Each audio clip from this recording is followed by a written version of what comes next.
Since 1922, UNITAS, an open-access journal, is the oldest extant multidisciplinary journal in the Philippines. In 1922, the University of Santo Tomas main building was constructed, considered as one of the historical symbols in UST that also represented the height of civilizational achievement in the Philippines. The main building was not born by itself in the year 1922. The academic journal UNITAS was founded in the same year. Through the years, UNITAS has been witness to the nation's history, same as its twin, the main building, which would be known as the heart of the university.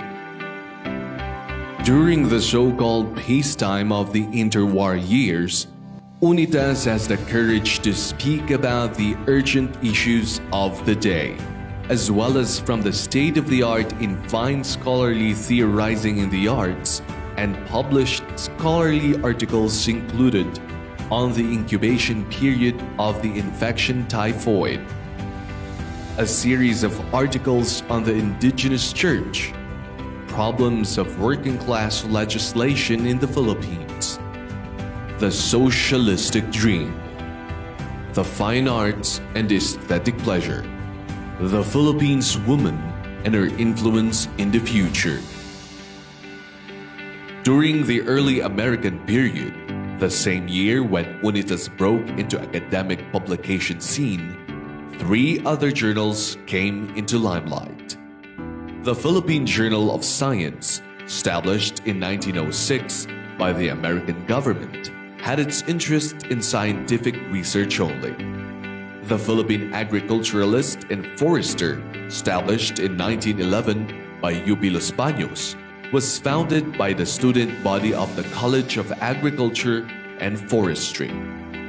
The University of the Philippines and its Los Baños branch was similar to college student publication until it developed as an academic journal publication for Philippine agricultural scientists. The Philippine Law Journal, established in 1914 by UP College of Law, was founded by the student-run Law Review affiliated in UP Diliman. The publication was designed as a vital training tool for law students and modeled after the student-edited law reviews of American Law School. In the late 1940s, shortly after World War II, while UST served as an internment camp, UNITAS continued in the publication of research and journals, not only about the relevant disciplines, but also on Filipino society, the nation, and in the world. Various multidisciplinary publications were held in UNITAS. Some of its examples are in the fields of economics, architecture, and international research series from Indonesia, the Middle East, and India.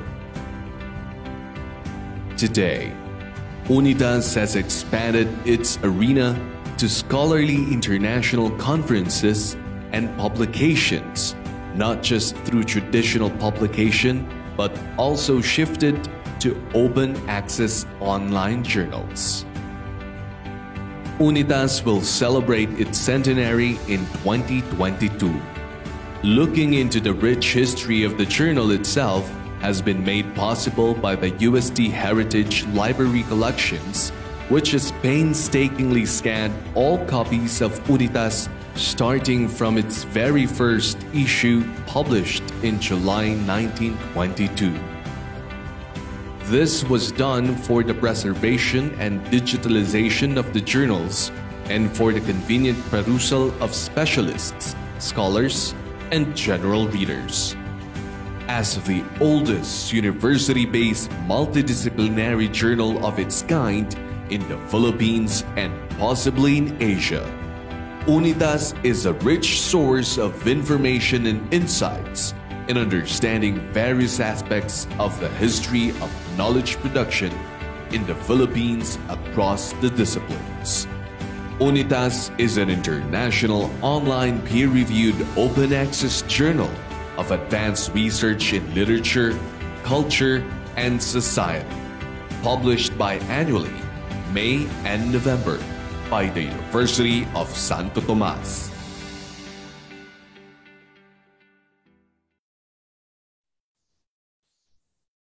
Good afternoon.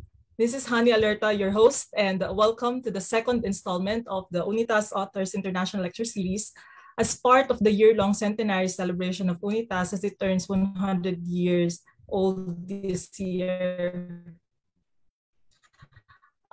Today's event is in cooperation with Cultural, Literary, and Art Studies Society Incorporated, or CLAS, and Critica Cultura of the Department of Literature of the University of Santo Tomas, where the UNITAS Journal is housed. The Authors International Lecture Series follows a classroom lecture-style forum of the authors that have been published in UNITAS. Since the first issue of UNITAS in July 1922, it has expanded the arena of its scholarly conversations with the rest of the world of scholarship. Particularly this time, we are aiming to capture new readers from the ranks of younger scholars, students, and researchers. Under the journal's new initiatives and leadership, UNITAS has moved forward by leaps and bounds. It has transformed from a local to a national, international scholarly publication in the process, modernizing its concept and format and upgrading it all around as an international journal. Such a transformation befits a journal with an especially long and distinguished history of 100 years, from which one can trace back exciting and illuminating vignettes of intellectual history of a people. This transformation would not have been possible without the editorial support and scholarly advice of the still expanding International Editorial Board, consisting of leading international scholars in their specific fields of specialization from Asia to the United States to Europe and South America. Neither would it have been realized without the administrative support and encouragement right from the outset of the UST's rector, the Secretary General, the Dean of the Faculty of Arts and Letters, and the Chair and Faculty of the Literature Department in the last several years, but most especially its staff members. We in UST know that there's no UNITAS as we know it now without the unwavering commitment and single-minded vision of the journal's new editor-in-chief, who has been the guiding light of UNITAS and dynamic scholar in residence of UST, based in the Faculty of Arts and Letters, none other than Professor Maria Luisa Torres Reyes. Today, UNITAS is known worldwide through its issues which are published online and open access, and its active membership in a national and international network of scholars and professorial organizations through the initiative of the editor-in-chief. Wherever in the world she travels, she proudly carries the UNITAS banner, as she had carried the banner of Ateneo's Critica Cultura in another life, and continues to do so as KK's editor emerita. Under Dr. Reyes' leadership, the centennial year celebration in 2022 will be highlighted by several milestones, namely the publication of the special centennial issue, for which contributions will be exclusive to the members of the International Board and which will be released in July. Next, the formal organization by UNITAS and the scholar in residence of the network of journals in Asia, which will be called the Asian Journals Network, or AJN, whose founding members are the editors and staff members of academic journals from the Philippines, Indonesia, Japan, China, Korea, and Taiwan in August, and the digitalization of all UNITAS issues from 1922 to 2022, complete with abstracts and keywords, which will be our gift to the loyal readers worldwide by way of providing them the convenience of a scholar-friendly archival research. You're all invited to all of these activities. To cap off UNITAS Authors International Lecture Series is this afternoon's lecture titled Mexican Princess in a Tagalog Sultan Court. The abstract reads, The preliminary study introduces a larger reflection on the emergence of a trans-Pacific culture between Mexico and the Philippines through the study of the figure of the Moor in Philippine colonial romance, particularly called awit or corrido, and theater during the late colonial period. By analyzing the colonial tradition that was responsible for the appearance and dissemination of this figure as both theatrical performance and literary artifact, this study attempts to bring the study of the colonial awit and komedya into the larger sphere of comparative studies of colonial traditions in the transatlantic and trans-Pacific reach of Iberian globalization in the early modern period. In addition to a discussion about the history and stakes behind the study of colonial Philippine literature, theater, and culture more broadly, the analysis concerns itself primarily with arguably the most important colonial romance in Tagalog. The analytical evidence suggests the necessity and value of considering the Philippines as a trans-Pacific frontier province of New Spain, which renders it a particularly appropriate place to study Iberian globalization at the threshold of its failures, breakdowns, and transformation into a new form of global consciousness. This afternoon's speaker is Dr. Jody Blanco from University of California, San Diego. He received his BA with honors from Arts and Ideas in the Residential College of the University of Michigan, Ann Arbor, and his MA and PhD from the Department of Comparative Literature at UC Berkeley, California. His research interests concern the colonial roots of globalization between the 16th to 19th centuries. The context that inspired this investigation ranged from the Spanish Empire in the Americas and the Philippines to the spread of Christianity in the modern period to the philosophy of modernity and Eurocentrism, comparative forms of imperialism, and anti-colonial struggles, and the legal, religious, and racial dilemmas and contradictions of post-colonial societies and states.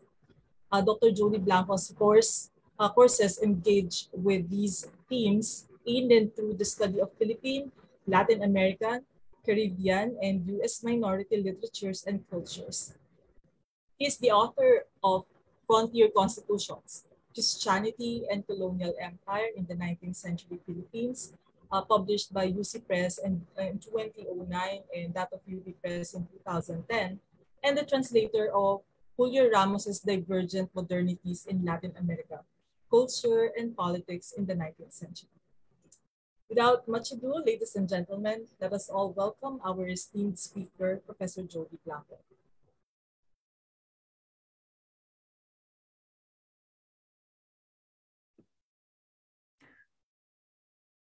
Hello, good evening, good morning, good afternoon, everybody.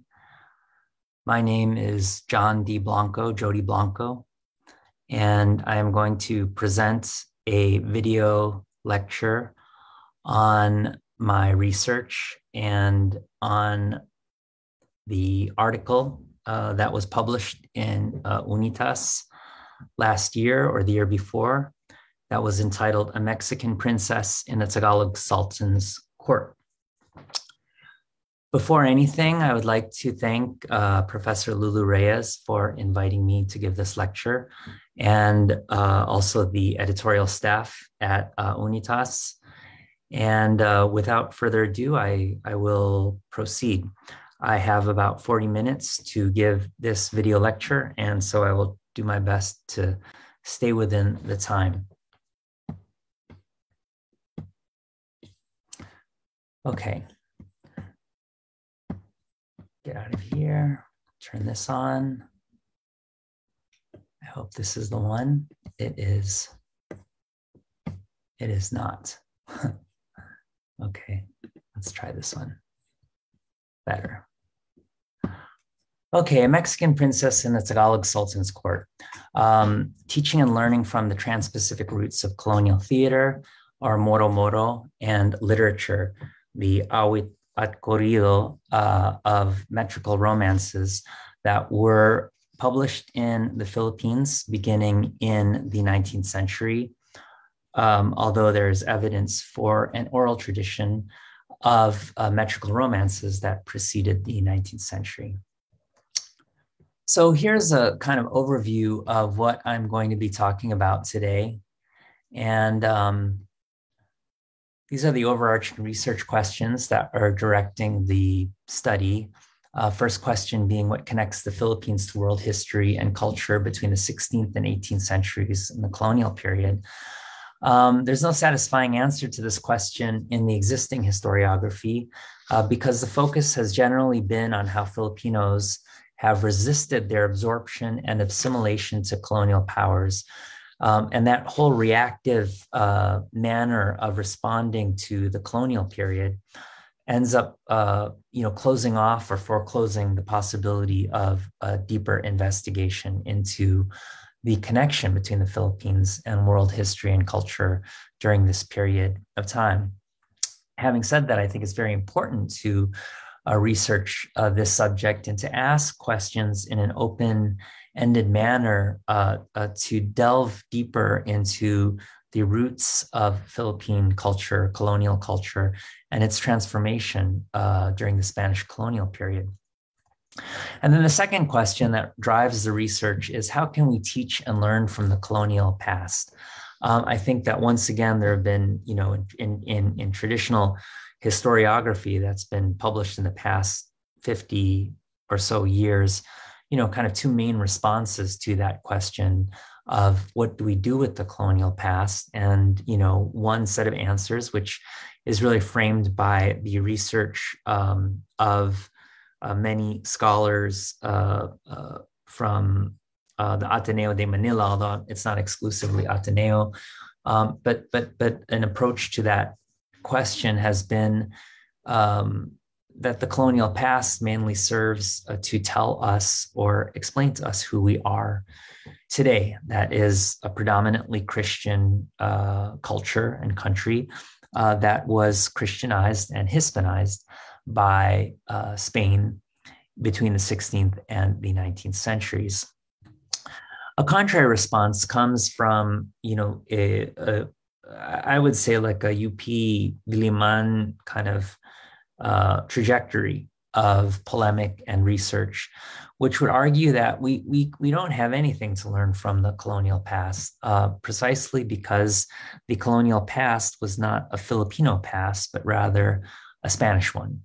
This is a paraphrase of a quote that was given by Teodoro Agoncillo, the great nationalist historian, on the role of Hispanization in the Philippines. And so you kind of see how there are these two sort of vying viewpoints of the colonial past in the Philippines, neither of which, again, to me, are very satisfying in terms of, like, once again, opening the colonial past to being a resource that we can learn something from and that we can study in order to better understand and reflect on our present, as well as to transform it.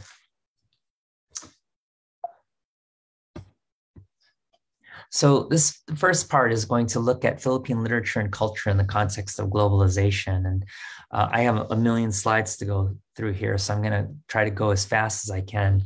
These were some historical points of departure that I began with, and they are kind of in the backdrop of the essay, although they are the starting point of the investigation into the history of Moro, komedya, Philippine komedya and theater, and literature, the Tagalog literature, as well as the metrical romances published in other vernacular languages in the 19th century. The first point of departure being that the conquest of the Philippines began with the establishment of a permanent Spanish settlement in Manila in 1571, as we know. Something we may not many of us may know, but which is an important factor in the thrust behind my research, is that Spanish atrocities and epidemic disease wiped out approximately 1/3 of the native population in the first century of Spanish rule. So a lot of the discussion that you hear and a lot of the common wisdom that scholars insist on repeating about the relatively benevolent nature of Spanish colonialism is contradicted by the actual statistical depopulation of the Philippines in this period of time. And there are various sociologists, historical sociologists, and historians who have verified this statistic. So third, the Manila-Acapulco galleon trade between the 16th and 19th century completes the infrastructure in the world to make world trade possible, which is a precondition of global capitalism. And this is an important point that I will dwell on at some length, although I won't really get too into, but it does form a kind of a historical backdrop to the beginning of colonial traditions in the Philippines. And fourth and finally, historical point of departure, the establishment of capitalism as a world system also creates frontier peripheries and unassimilated populations on the fringes of capitalist development. And this is really where the study and the questions around the development of colonial culture, I think, really begin. How and in what ways was that beginning or birth of capitalism impactful or effective, not only in accelerating the connection between port cities like Manila and to a lesser degree Cebu and other coastal cities to a world trade and global capitalism, but how did that same system also work to marginalize or frontierize, create frontiers out of the rest of the Philippine archipelago, creating the backwoods and the backwaters of the frontier areas or provincial areas of the Philippines, where the predominant contact that natives had with this modernizing impulse and this globalizing economy came primarily through the Spanish friars, the monastic orders or religious orders, as well as the so-called royal grantees or encomenderos, who were charged with collecting tribute and conscripting forced labor or for natives to work in the shipyards and in other labors. So here are three kind of departures or points of entry for thinking about the colonial legacy of the conquest: military reasons, their economic reasons, and religious reasons for deciding to establish Spanish settlement in the Philippines. This slide talks about the economic context in which Southeast Asia became an emerging global network between the 16th and 18th centuries. And I want to just draw your attention to this part here. With the founding of Manila in 1571, an entrepot, that's like a go-between, commercial go-between between Asia and the Americas, was created. And this has been interpreted as marking the birth of global trade. That is the first time that commodities from every part of the world could be brought under a universal conception of monetary value.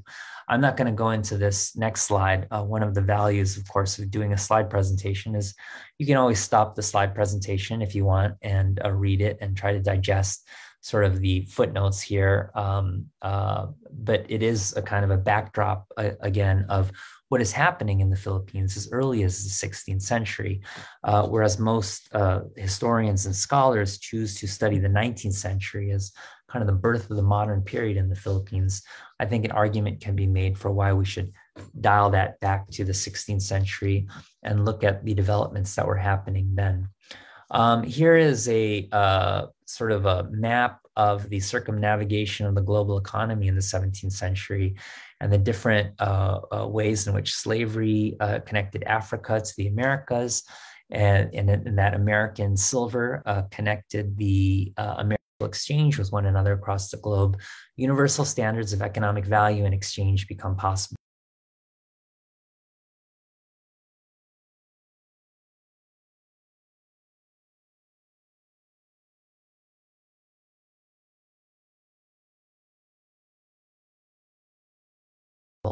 money becomes the means by which all things can be assigned a value and bought and sold in a market exchange. And, this point, is something that we can come back to a little bit later when we talk about, or we mention the poem by Francisco Baltasar or Balagtas, Florante et Laura, and the kind of world vision that reflects this sort of underlying movement of modernity in which, as Karl Marx famously said, all that is solid melts into air, right? That all values, all perspectives, all societies begin to melt or begin to fray at the edges because of this reorganizing impulse that the expansion of markets and the accumulation of wealth begin to exercise on these societies and cultures. Okay, as far as the Manila Galleon influence on that is concerned, we have two competing models of colonial development that are taking place in the Philippines during the colonial period. One model you can think of as kind of the connection of Manila to the birth and the growth of world trade and the circulation of capital across the globe.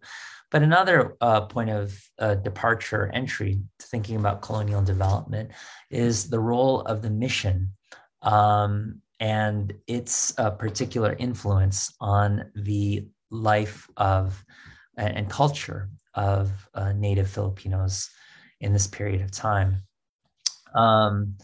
I'll begin by saying that native depopulation and Spanish abuses overseas led the Spanish king to entrust the task of colonization to the monastic religious orders and the Jesuits. In the name of protecting the native population from Spanish abuses, missionaries also created a largely segregated society between coastal towns and the frontier provinces. This is the world of the Doctrina, which was the name of the sort of congregated societies or congregated settlements of natives where priests would be more easily able to instruct them in the teaching of the faith, as well as congregate them for the purposes of collecting tribute and conscripting labor from the natives. And that was a process called reduction, that you may be familiar with. Finally, missionaries exploited natives economically and sexually, while also destroying native traditions in the name of spiritual conquest. This is, of course, the underside of Christianity and Christianization that scholars don't really spend a whole lot of time dwelling on. I think there's one historian who's done a particularly very effective and thorough job of looking at that underside, and that is Onofre Corpus in his Roots of the Filipino Nation, although his work was preceded by Renato Constantino and others. Here's a photo of the religious orders. One particularly important religious order that is not included here is the Jesuit order. And this is because this is a 19th century drawing, watercolor by the artist Jose Honorato Lozano. And by the time that he was drawing these or painting these watercolors, the Jesuits had already been expelled from the Philippines. So here's a picture of Lozano's of sort of Philippine town life. And these pictures just give you a sense of what the discrepancy was between the development of the city and the province during the colonial period. We're already talking about the 19th century. And so you have these kind of a world of difference really between the urbanization of coastal towns and cities like Manila, of course, the capital, and the relatively slow development of pueblos de indios, were called Indian villages, in the rest of the archipelago. Here's a 19th century depiction of a mission of the priest here in the highlands. I think he is among the Ifugao highlands, and he is trying to instruct them in the rudiments of Christianity. That's already the 19th century. So this is 3 centuries after the beginning of Spanish rule. The so-called Christianization or Hispanization of the Philippines was unfinished after 3 centuries of Spanish rule. And that just gives you a sense of how fragmented, how partial, and how provisional Spanish rule was in most parts of the Philippines for the better part of the colonial period. So the second section is going to apply this history to a certain degree to an understanding of the colonial development of Tagalog literature and culture, the moro-moro, awits and corridos, and the komedya. And the general, I'm just going to describe the general research program that motivated the publication of this article, which is that the moro-moro, as well as the metrical romances, awits, which are these 12-syllable versified poems in Tagalog that describe the feats and exploits of knights and the wars between Muslims and Christians. Corridos being sort of shorter form, 8-syllable versified stories that talk about similar events. And these are secular forms of theater and literature that by the 19th century express a certain independence, cultural independence, and even critique of religious control. This is something I think is evident in even a superficial reading of these metrical romances.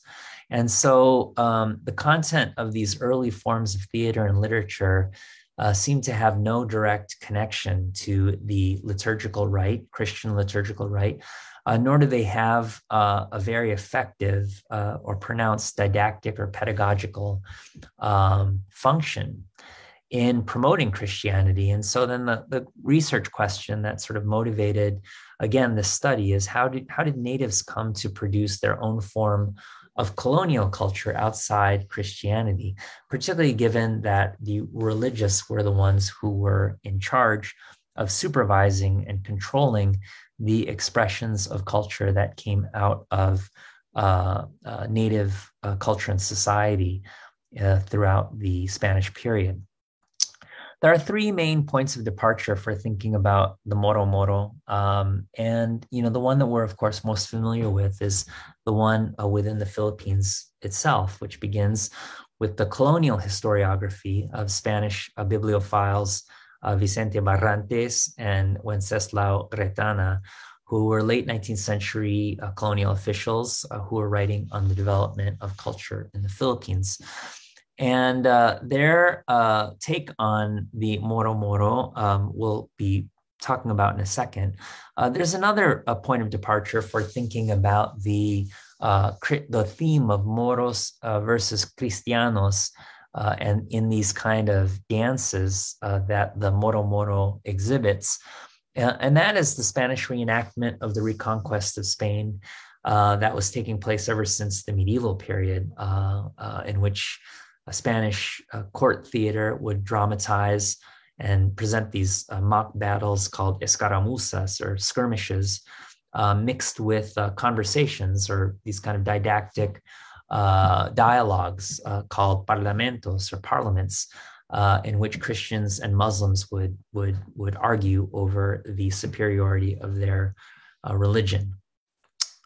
And as a final point of departure, we can look at popular theater and dance in many countries in Latin America, particularly the many areas of Mexico and Central America, Guatemala, Honduras, and then further south as far as Peru and even Chile, for evidence of the theme of Moros versus Cristianos in popular theater and arts and literature. And the historiography points to the Latin American missionary adaptation of native dances and rituals into acceptable forms of Christian worship and piety. So, the danzas de moros y cristianos began as this effort of many Christian missionaries, both of the religious orders, of course, and then later the official church, to try to reinterpret and kind of maybe whitewash is the right word, native dances of their pagan or pre-Christian origins, and to incorporate them into the sphere of Christianity. So you have these various kind of divergent possible points of entry to begin to investigate the origin and the development of Moro Moro in the Philippines. And I always think that, as a scholar who's not only studies the Philippines, but also Latin America, I think, one rule of thumb that, I learned very early on in the career is to never take at face value what the colonial sources or authorities tell you, because they're always speaking with a bias. And sometimes they're speaking from outright ignorance. And that includes the many religious who have written religious and missionary chronicles, colonial officials, so you always want to kind of question what you read. Don't take it at face value, and see if you can compare it and contrast it with other sources. Vicente Barrantes is a case in point. He has his own kind of pet theory of the Moro Moro, where he talks about it as a native war dance that became subsumed into colonial culture. But, you can think about the transplantation of comedias as well as metrical romances, corridos. Of course, they're called in Spain and Latin America as well, as equal possible points of origin of the so-called Moro Moro. Here is an early 20th century photograph that was taken in Jolo in 1901, which shows a kind of a mock battle, maybe akin to the kind of mock battles that Vicente Barrantes had in mind. Here is a more theatrical enactment of the sort of parliaments that take place between Moors and Christians when they're alternately fighting each other and trying to convince each other of the virtue of their respective religions. And this is a kind of Moro Moro called Sinulog in Cebuano, which might have much more to do with the Spanish comedia than it has to do with a kind of war dance, native war dance. Here is a popular reenactment of the struggle between Moros and Cristianos. This is obviously not from 12th century Spain, but it is a tradition that goes back to 12th century Spain. And the wars of reconquest between the Christian rulers and the Muslim kingdoms of Granada and Morocco. In Latin America, you have these similar reenactments. This is a photo that I took in the northern province of Zacatecas in Mexico several years ago. And this is a reenactment that features the participation of about 13 or 14,000 people dressed as Moors and Christians, who are all reenacting these great battles between Moors and Christians. So a very kind of theatrical reenactment that involves the entire or various towns and pueblos. And then here are some examples of other danzas de moros y cristianos that take place during ritual feast days of the Christian calendar. In this first one is in Mexico, Teotihuacan, and the second one is in Guatemala.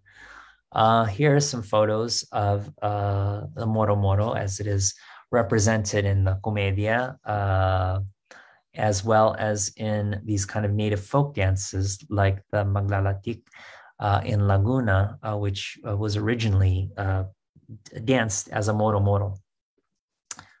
Here's an 18th century photo of the Moro Moro.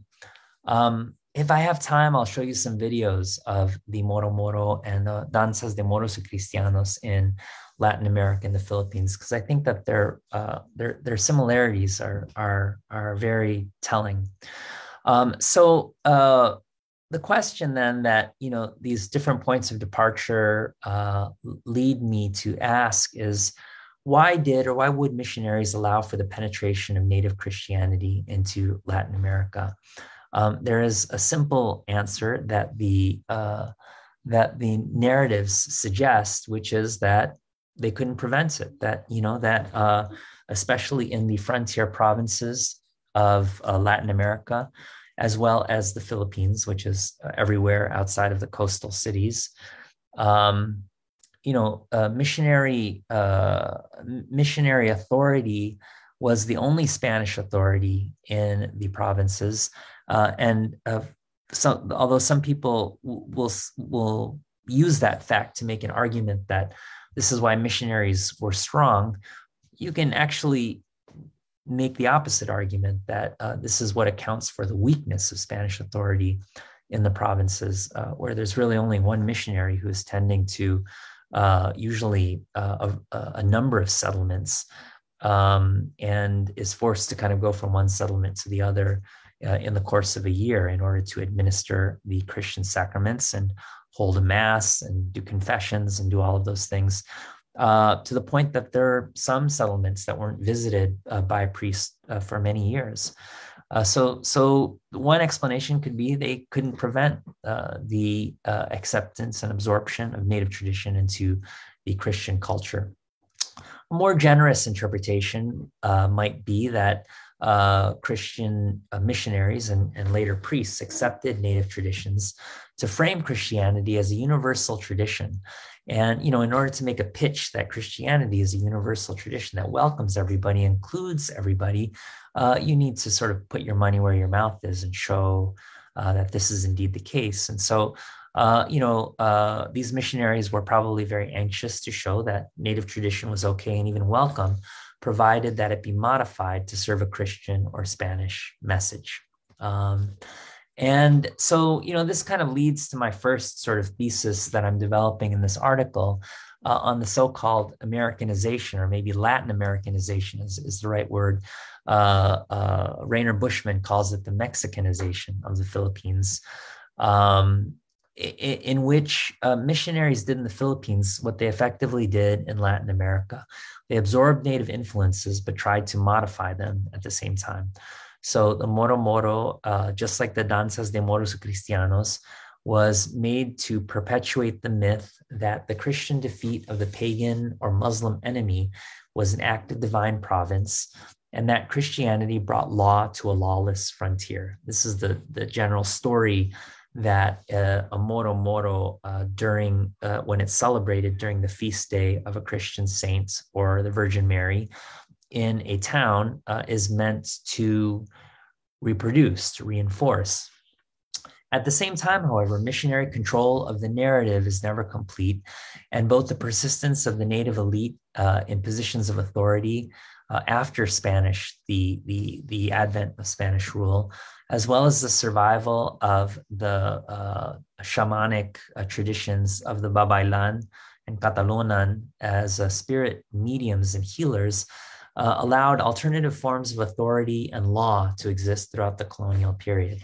And these are two sort of internal threats to the consistency and coherence of Spanish rule that religious missionaries were never able to get rid of throughout the entirety of the colonial period. And there's abundant documentation of this.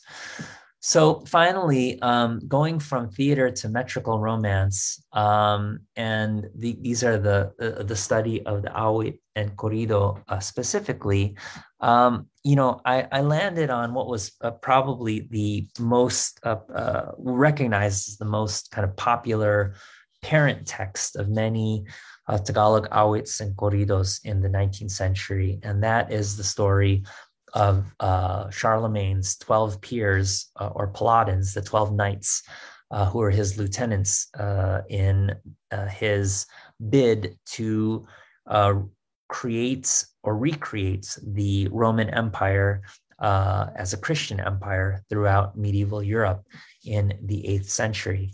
And so many of these kind of stories come from the legends of Charlemagne and his lieutenants, his 12 peers, which were certainly an inspiration for the legend of King Arthur's Knights of the Round Table in England. The Spanish rendition of the Charlemagne legends took place in the 16th century, and verse editions were also published in Spanish as metrical romances. There's, in fact, a recent English translation of a part of the metrical romance of belonging to the cycle of Charlemagne's legends called Fierabras and Floripas. And for anybody who's interested in doing a comparison and contrast between the Tagalog Doce Pares and this book and the original story of Charlemagne's Knights, this is one book that you might want to check out. So, in terms of teaching metrical romances, there are some kind of questions that initial questions and sort of discussion questions that I like to raise and have students kind of think about. And here are some questions that you can, use as a sort of structuring mechanism for beginning to kind of think about, how to teach metrical romances as a form of literature in the Philippines or in general, right? Something about why people wrote historical legends in verse. Why would people read and circulate them? Can historical legends of the past tell us anything about the present or the future? Finally, this is a kind of more controversial question. Is conquest or the use of violence compatible or incompatible with Christianity? Why do you think so, right? What do the metrical romances tell us? And how can we compare or contrast that with our own views today?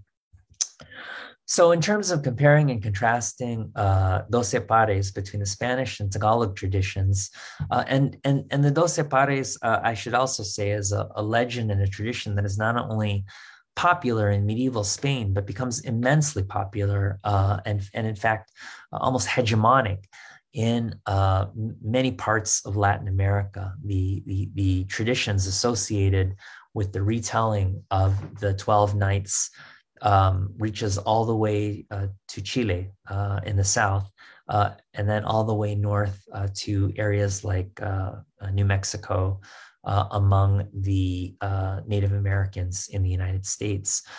So it's a relatively extensive tradition, and it's been kind of absorbed and reabsorbed and dispersed throughout native traditions of indigenous peoples throughout the Americas. This is also the case, I'm led to believe, in the Philippines. And so, the article that I wrote really kind of revolves around kind of a comparison and contrast between the Spanish legend and the Tagalog version of it. A lot of that comparison and contrast takes as its point of departure Damiana Eugenio's research on the subject. And there are some interesting structural features that I think are worth investigating, because it's in these seemingly small differences between the versions that you get a glimpse into the kind of the native or indigenous Tagalog approach and perspective of why these legends, why these metrical romances were meaningful or important or significant to their understanding of Spanish rule, and how their understanding of Spanish rule also conditioned and influenced and also directed their various responses to it in the course of the colonial period. And so here are some differences that I talk about in the article. The role of Floripes as a kind of warrior woman, and the sort of prevalence of cross-dressing in various magical romances.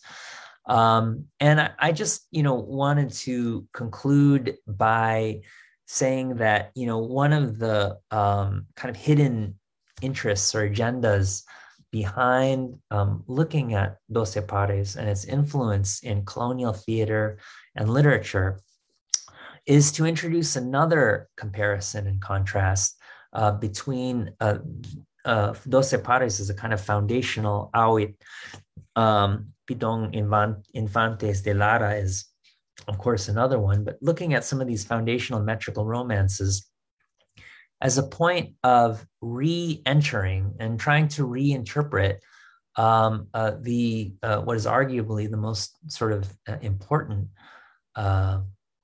Tagalog work of Tagalog literature that was published in the 19th century, which is Francisco Baltasar's Florante at Laura. And, you know, it is significant just as a historical document alone, because it is the first modern work of literature that was published in a vernacular native language. When I say it's a modern work of literature, I mean in the sense that it was not published for the sake of Christian didactic or teaching reasons. It was not based on previous romances, but it refers to and references these previous romances and engages in a kind of a dialogue and debate with them as a colonial tradition. And finally, I think that, you know, one of the interesting things that would be worth exploring in the study of Florante at Laura is its particular approach to critiquing the racial othering of the Moro in the Moro y Cristiano tradition. And by extension, the way that that critique resonates with the critique of segregation between natives and Spaniards, which was a characteristic feature of the mission system in the division between the city and the province, the religious province in the Philippines. And how that critique of racial segregation and racial othering, which was once again a hallmark feature of Spanish colonialism, interacts with a kind of critique of, for lack of a better word, patriarchy, critique of a kind of a gender relationship between men and women, in which women in Florante at Laura, based upon a previous colonial tradition of the awit and corrido, use these kind of roles of the strong woman as a protagonist, but also as a kind of a critique. Maybe it could be a satire against the pretensions of Spanish conquest in the Philippines as well as Latin America. It could be also a critique of the Christianizing impulse of the religious missionary. But it opens up a kind of a new world of interpretation and reflection on the meaning of the Spanish conquest and colonization and these new forms of native indigenous agency in which writers like Baltasar or Balagtas were trying to get people to think about, critically think about Spanish rule, to think about its limits, and to think about the culture that had developed in the wake not only of Spanish rule during the colonial period, but also its limits, its failures, and its breakdowns as they were best expressed in the frontier provinces of the mission in the colonial period. Thank you.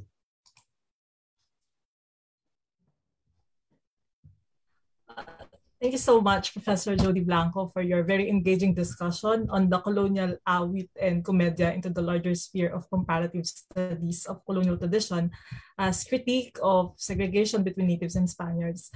This comparative paradigm in studying and in teaching awit and corrido, particularly that of Florante at Laura, surely gave our audience a new way of enriching one's understanding of this important work in Philippine literature and in recreating our Philippine metrical romance.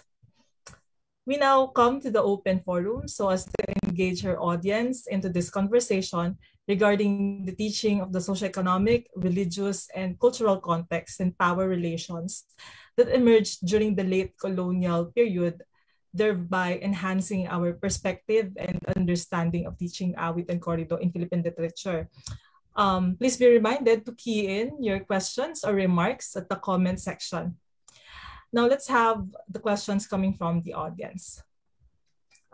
First, this is like a showbiz Q&A. The question is, Professor Jody, what sparked your interest to focus your research and scholarship on the 16th to 19th century Philippine romance and theater?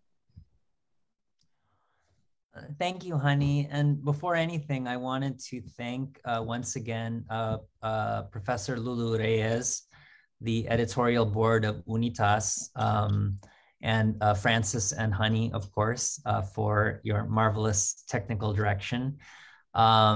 It's a pleasure to be with you this afternoon, evening, morning. It's about 9:30, 10 o'clock in the evening for me here in California. Regarding the question, I would say that, my work has always been very engaged in the relationships I find between Latin America and the Philippines. And this was the case ever since I was a graduate student at Berkeley, and I was studying under Professor Oscar Campomanes, who taught at Ateneo for many years, as well as my other advisor, Julio Ramos, who was a specialist in Latin American literature and culture of the 19th and 20th century. My first book, Frontier Constitutions, Christianity and Colonial Rule in the 19th Century, looked at the end of Spanish rule in the 19th century and centered around the paradoxes of Spanish rule in that period of time, in which the colony or the government sort of found itself dependent upon the very powers that ultimately subverted it and led to the Filipino Revolution. And the two sort of main objects of analysis in that book were the role of the missionaries and the exceptional power that they held in the provinces as de facto authorities or rulers of those frontier provinces. And on the other hand, the emergence of Filipino participation in civic institutions and civic life and economic life also, in order to render the colony profitable to Spain. And these were the two sort of main propellants or the main trajectories that destabilized the country and ultimately led to a call for independence or revolution.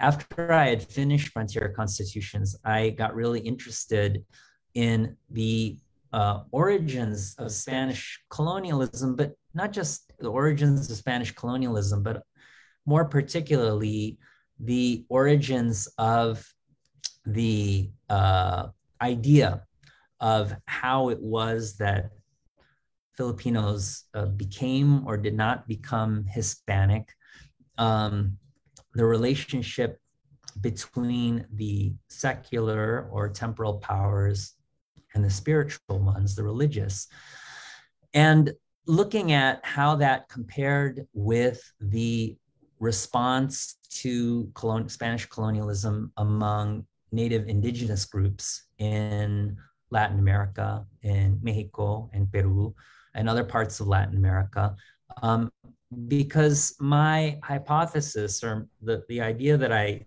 kind of went into this particular project with was the idea that in many ways the response of Latin American native indigenous people to Spanish colonialism was probably not that different from the response of native Filipinos to Spanish colonization, and that Latin Americanists had a lot to learn from what transpired in the Philippines between the 16th and 19th century, just as Filipinos have a lot to learn about what transpired in their own country based upon the experiences of indigenous peoples in the Americas.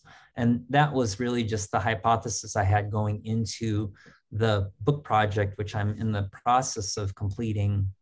Hopefully I will have the manuscript submitted within the month, but to look at the ways in which the Latin American experience of colonialism and colonization can enrich our understanding of colonization and indigenous people, indigeneity in the Philippines, just as the experience of Filipinos in negotiating with, in resisting, in fleeing from Spanish colonialism resonates, and but at the same time has a lot to teach and can enrich the field of Latin American studies. So that was really the kind of the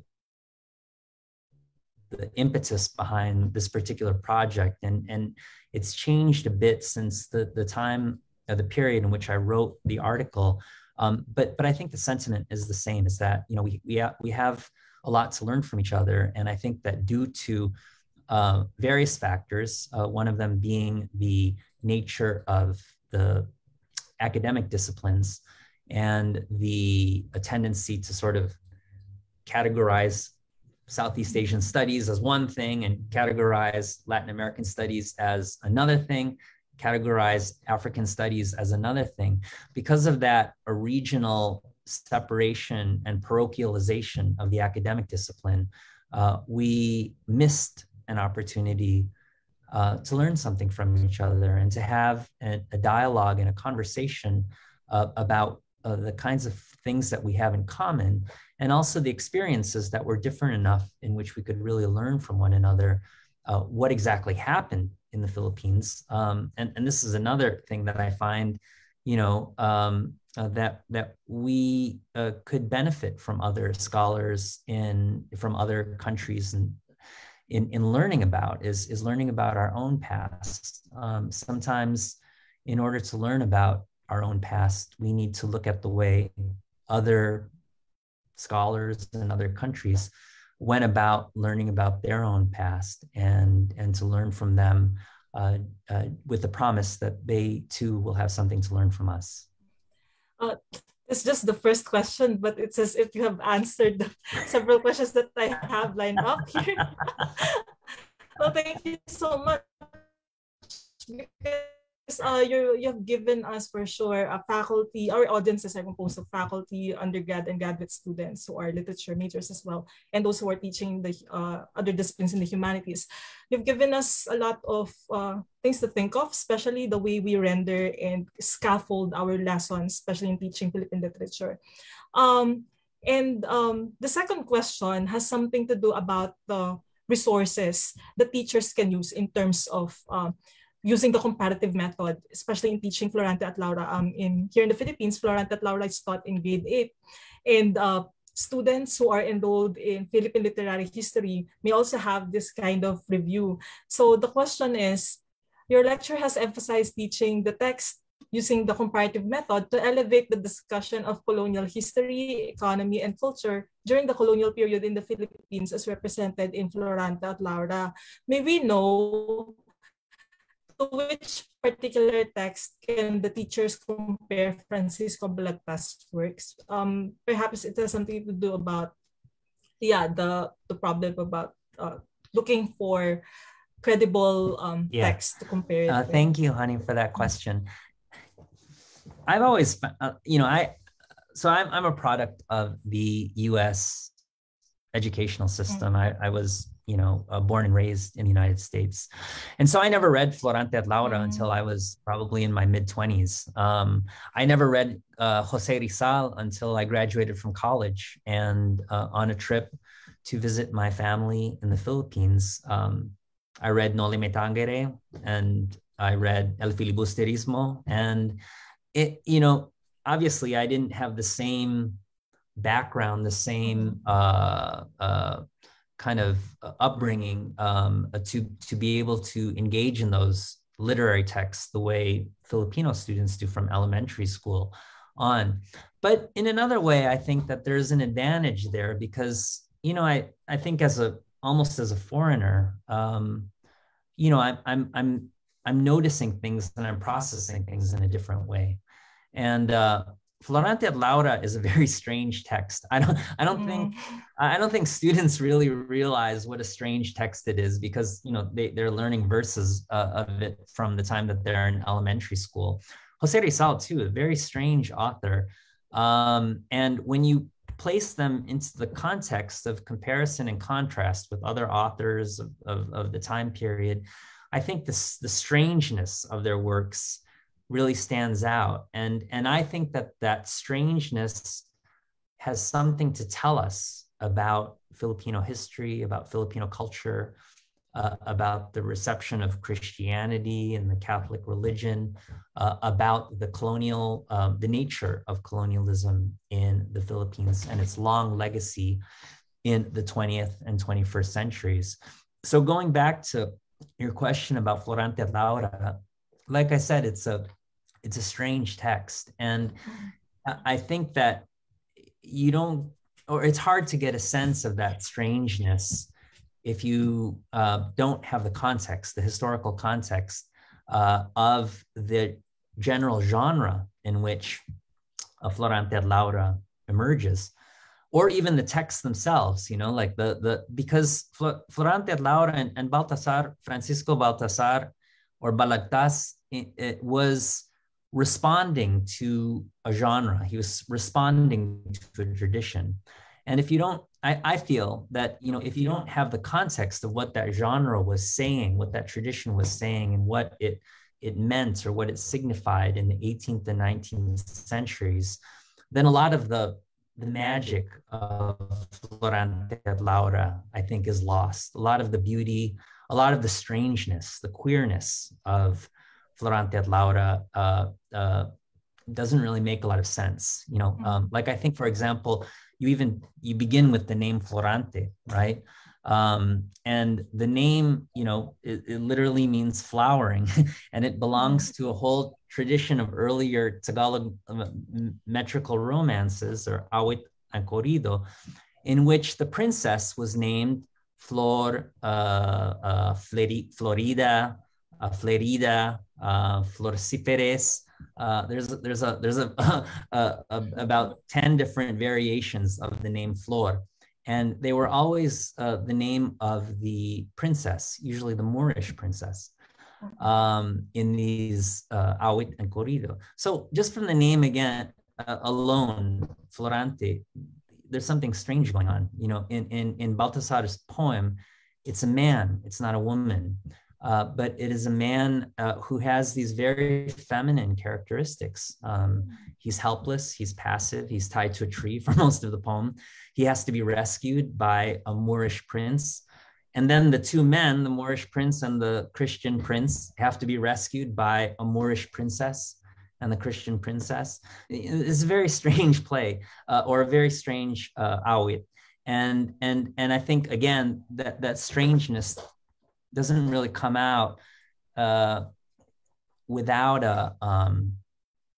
I guess, at least a cursory understanding of Doce Pares and the Doce Pares awit. And the Doce Pares awit was a partial translation of another corrido in Spanish, or parts of various corridos that were originally written in Spanish. And part of it was the author's own invention. You know, some people believe that the original author was Hussein Sisiu, Jose de la Cruz, who was familiar to Baltasar, and had been responsible for writing various komedya and awit and corrido. So, you know, so there is a background to Baltasar's poem, and he's in dialogue with the tradition. And, you know, one of the things that, you know, has always inspired me from the time that I was teaching at UP Diliman in the early 90s was the feeling that, you know, students really should know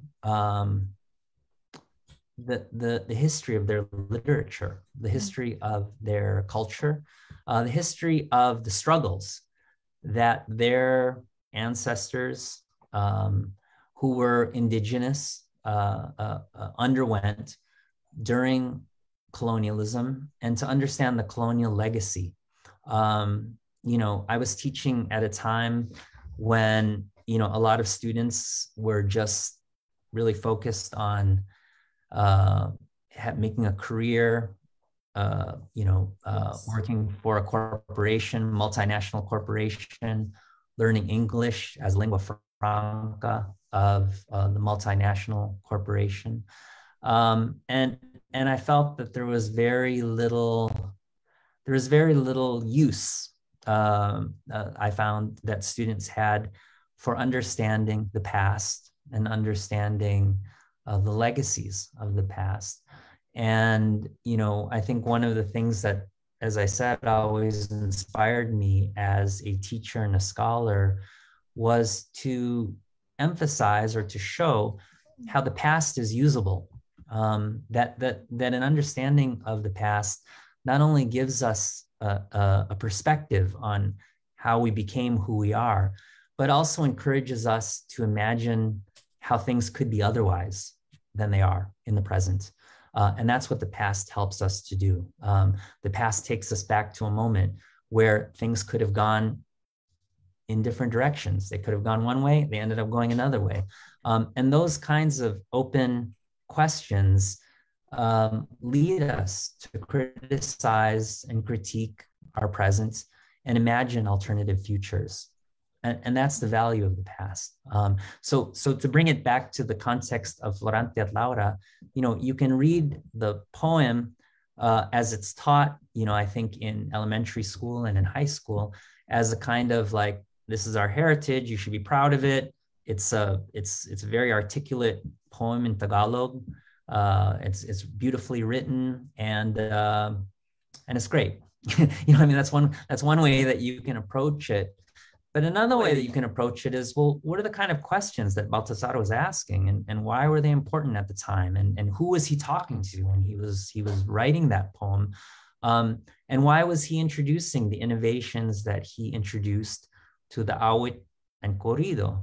And one of the things that I find in my own research is that in many ways he was speaking to a society that was emerging from almost 3 centuries of colonial rule, but a colonial rule that had promised a form of law and authority that never came. That outside of the coastal cities, Manila, of course, Cebu, a handful of other small Spanish settlements, aside from a handful of small Spanish settlements, the majority of the archipelago did not live or exist with any reliable or durable or sustainable form of authority or law in what was called the provinces outside Manila, areas outside Manila, outside the city. And so what we're talking about here is a state of social anarchy, or anomie, I call it, throughout the Philippines for the better part of 3 centuries. And I think this is important to emphasize to my students. It's important to emphasize that within the first century of colonial rule, 1/3 of the population in the Philippines had declined. That's the indigenous population. 1/3, 1 out of every 3 people died. So when people talk to you about the benefits of Hispanization and the benefits of Christianity, I think you need to keep in mind that 1/3 of the population died in the first century of colonial rule. How did they die? Various reasons. They died of epidemic disease. They also died from Spanish atrocities. They died from the impunity of the legal authorities. They died because they were forced to work in the Cavite shipyards to build boats. They died because they were forced to pay tribute. They died because they were taken away from their homes and forced into settlements. that were called doctrinas or reducciones, and displaced from their mode or means of living. I think we need to keep this in mind when we talk about Hispanization, Christianization, the colonial legacy, first and foremost, before we talk about anything else. So we're talking about a state of social anarchy in the Philippines for at least the first century of its Spanish colonial rule. And from the literature or the historiography, for the remaining 2 centuries of Spanish rule in the Philippines as well. That is the context in which Hussein Sisiu was writing. That's the context in which Fernando Baltasar, Baltasar or Balagtas was writing. And their texts are speaking to that historical context. They're responding to it, they're engaging with it, and they're wrestling with it too. They're trying to understand or come to terms with who it is that we are on the basis of what has happened.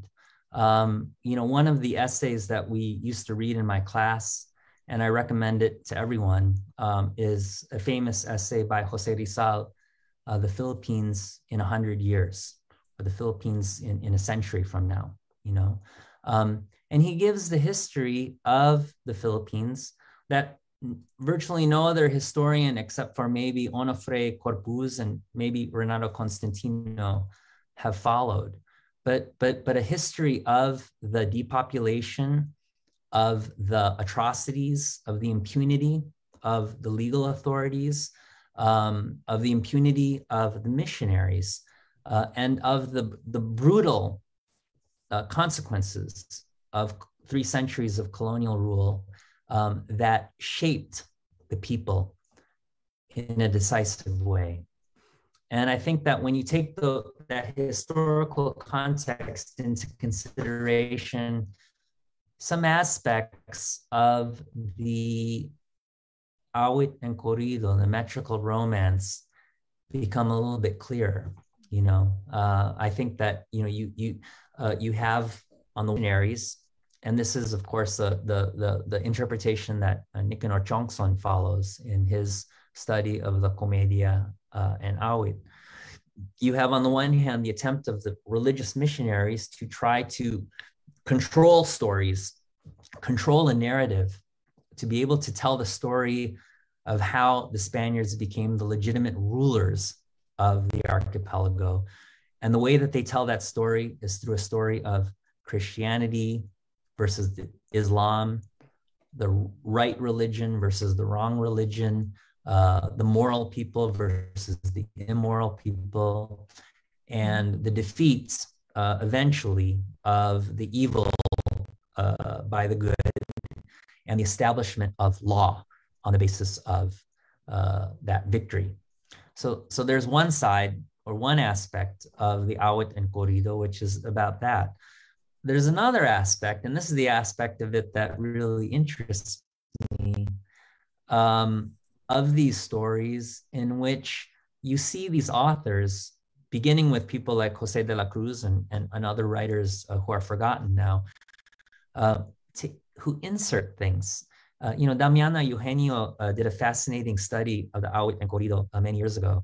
And, one of the things that she keeps on noticing is that, they take these corridos, these metrical romances from Spanish, and they translate them, but then they add things.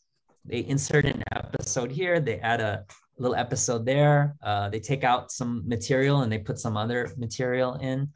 And, I think that since Professor Eugenio, nobody's really thought to ask why. Why did they do that? Like, was it just entertainment? Like they were just amusing themselves? Were they trying to say a secret message? There's obviously a lot of sexual innuendo in a poem like Historia Famosa ni Bernardo Carpio. When you read it, you realize there's a lot of sexual innuendo in there. So why are they inserting all of the sexual innuendo in a metrical romance that probably is going to be performed during a religious fiesta of the town's patron saint, why would they do that? You know, how would they get that past the censorship of the missionaries? So there are all these questions about what people are doing and what people are thinking that emerge in the context of reading these texts. So to go back to the question that you originally asked, what are the comparisons, contrasts, what are the different resources that you can use? I put one up in the slide presentation that was shown in the video, which is a version of the Doce Pares in Spanish called Floripes at Fierabra. Fierabra was the name of the giant who was the brother of Floripes in the story of the Doce Pares. And you know, you can read that poem and you can look at some general issues behind the metrical romance that you can use as a kind of a control study to pair against a poem like the Tagalog Doce Pares or Pitong Infantes de Lara or even Baltasar's Florante at Laura. And I think by making the kinds of comparisons and the contrasts that you see, how is the Moor portrayed? How is the Christian portrayed? How are women portrayed? How are men portrayed? What is the power dynamic? What is the relationship between them? Why are these contexts important for Christianity? Why, how are they being subverted? When you ask the kind of open questions of how you read texts, you begin to realize that the authors are trying to tell us something about their time, what they lived through, and why it might be important for an audience to read it, to interpret it, to react to it, and to digest the knowledge that is encoded in it in order to direct their own way of surviving in the colonial period. So, you know, those are some things that you can kind of start with. I know that, not everybody speaks or reads Spanish, and it's, you know, there are obstacles to that kind of form of comparative study, but you don't really, I feel like you don't really need to now. I mean, in the age of translation, there are so many Spanish texts that are translated into English. English is translated into Tagalog and other languages and vice versa. So, you know, I mean, there are ways in which you can bring those conversations to bear on a closer understanding of history, and from the historical context to begin to understand what colonial culture can teach us about our own past, our own present, and give us alternative visions of how we understand our own autonomy, our own self-determination. Thank you so much, Professor Jody, for that kind of an extensive discussion of the aspects that teachers can use in terms of following the comparative pedagogy, and at the same time, certain questions students before they delve into just comparing the text to another. In relation to the historical context that you have mentioned, the third question is concerned about the ways in which comedias and metrical romances can set the stage for the problems and challenges that mark globalization as we know it today. So the question was, in what ways might it be said that the comedias and the metrical romances set the stage for some of the features, problems, and challenges that mark globalization? For example, globalization's promise of some kind of unity and some degree of cultural homogeneity. That what prevails are the stark economic and social contradictions, the vision of the world between centers and peripheries, or the fact of cultural hybridities and multiplicities. Mm-hmm.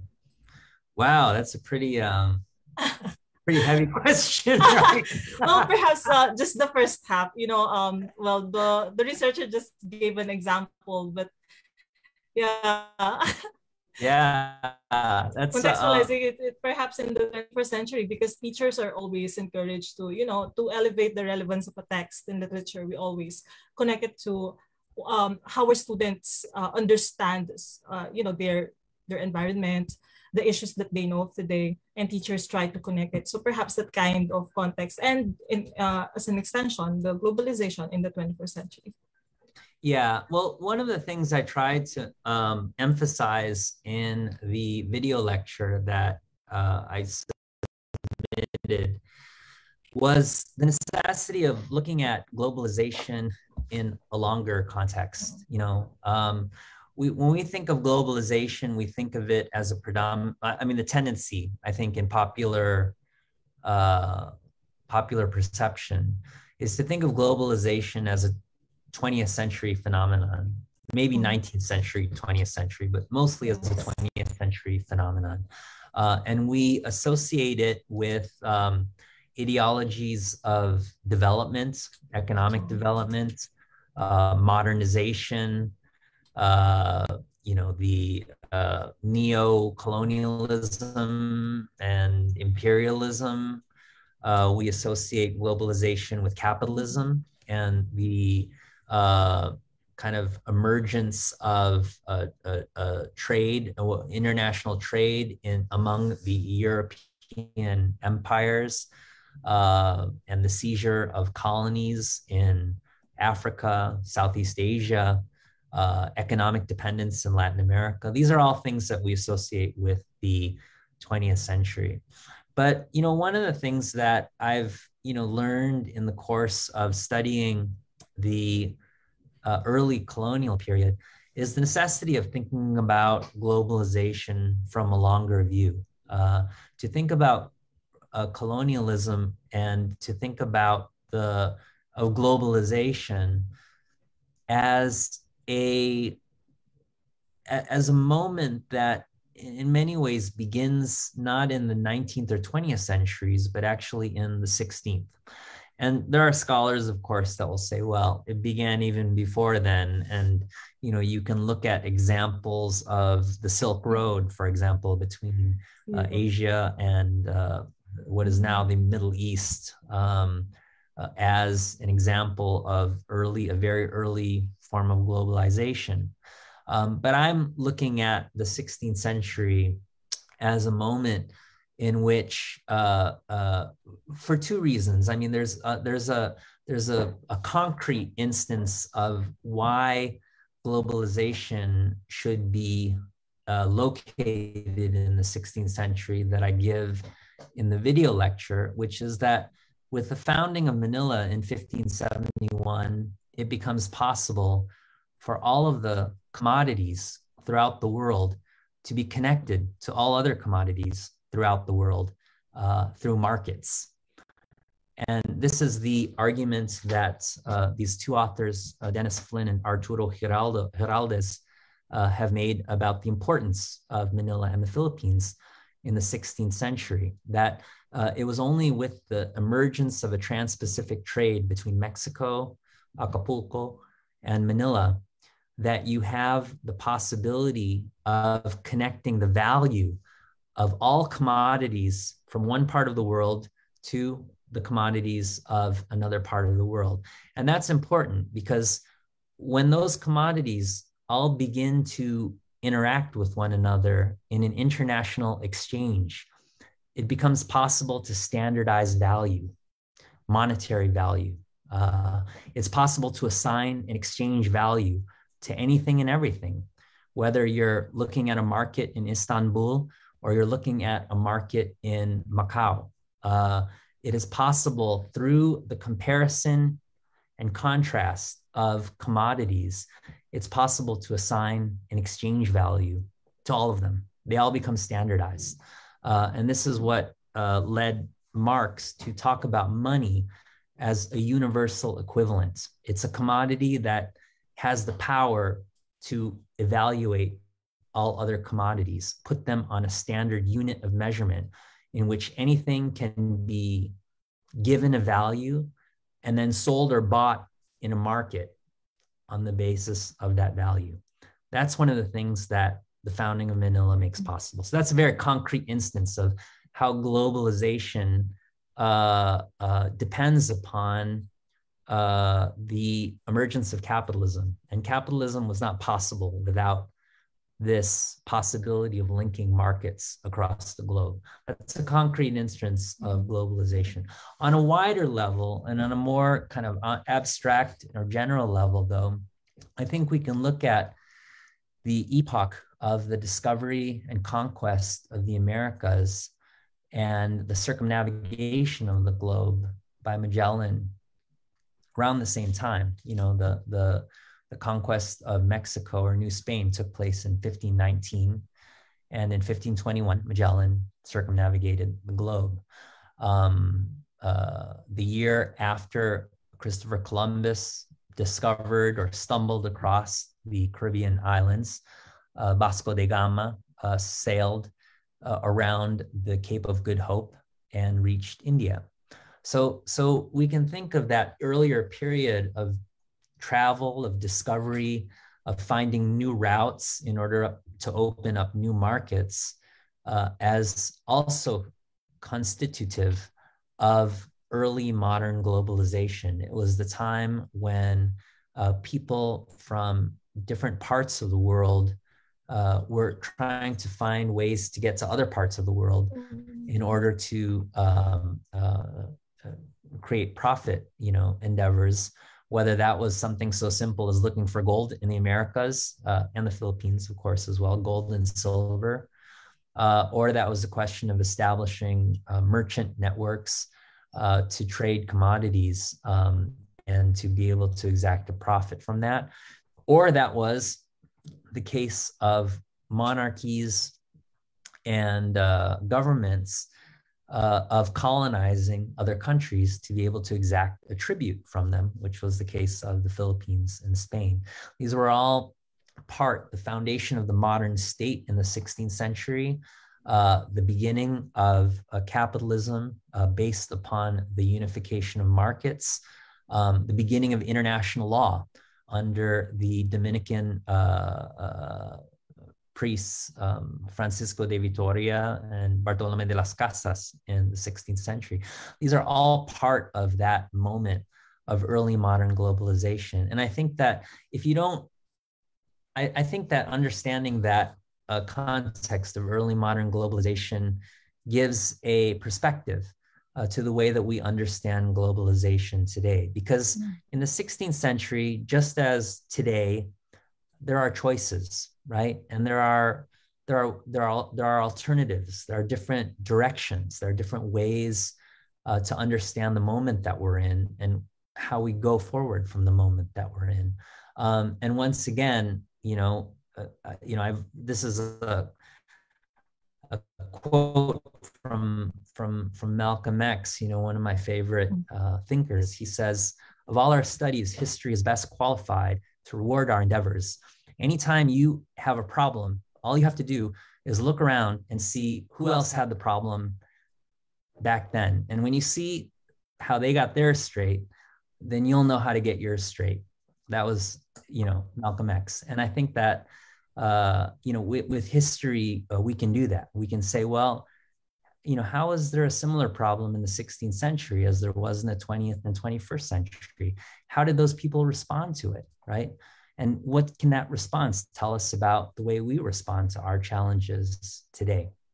So that's one perspective, I think, of how we can think about globalization. This is an attendant observation, and I don't really, its relationship to globalization might be a little bit more oblique. But one of the things that I've also found in the course of doing my research is that so many of these traditions in the Philippines are disappearing. For example, when you look at the tradition of Moros y Cristianos and the dances and the music and the ritual, the part of it that used to be part of a Christian ritual in fiestas and the town fiesta, a lot of those traditions are disappearing, and they've been replaced. So when you, for example, you look at the Moros y Cristianos festivals, which used to take place in many parts of the Philippines, you'll find that they've been replaced by kind of like a Carnaval Brazilian type of, guelaguetza is like that in Latin America. But in the Philippines, the Dinagyang festival in Cebu and in Iloilo has a very kind of Brazilian carnival influence that has completely erased and obliterated the older traditions of the Moros y Cristianos festivals that took place in many parts of the Philippines. And so the fact that this tradition is a disappearing tradition, I think, is also instructive, because it leads us to sort of ask, well, what happened to those traditions? Why do they disappear? Why do we replace them with other traditions?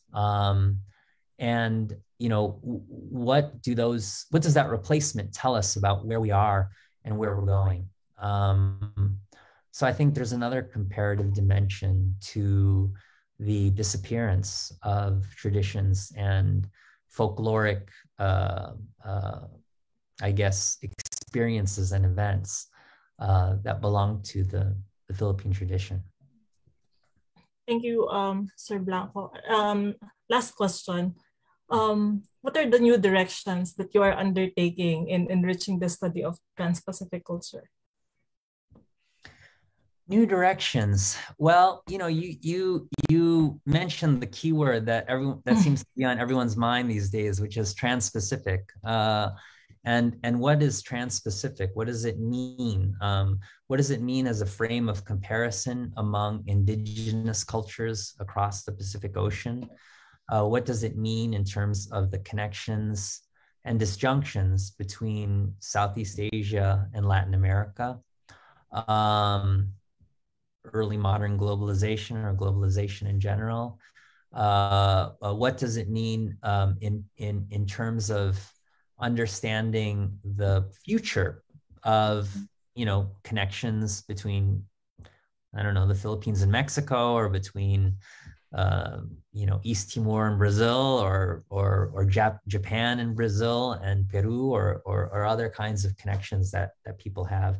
And I think that at least in my research, I try not to speculate too much on the contemporary importance of those questions, because I think that a lot of times the truth that you're looking for, that you're trying to discover, or you're trying to articulate, doesn't have the necessary connection to the immediate practicality of the present that you want it to have. Everybody wants to be up to date and contemporary, and everybody wants to say the thing that's going to solve the problems of the world or the country immediately.